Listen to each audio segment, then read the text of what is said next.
جو امریکہ کا وزیر اعظم ہے، امریکہ کا صدر ہے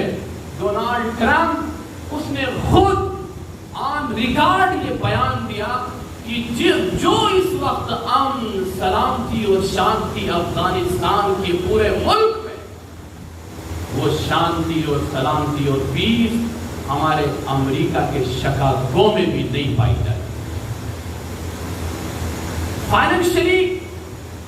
کرائسس جب تک یہ رہے، بدماش،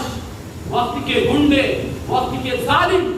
بدترین دور سے افغانستان گزر رہا تھا، اور جیسے ہی بات دور صحیح اسلام کی نمائندگی کرنے والے اللہ کے نیک بندوں کے ہاتھ میں آئی ہے، اب جا کر آپ ان کا معیار دیکھیے، وہ اپنے آس پاس کے تمام ملکوں سے آگے جا رہے ہیں۔ صرف چند سال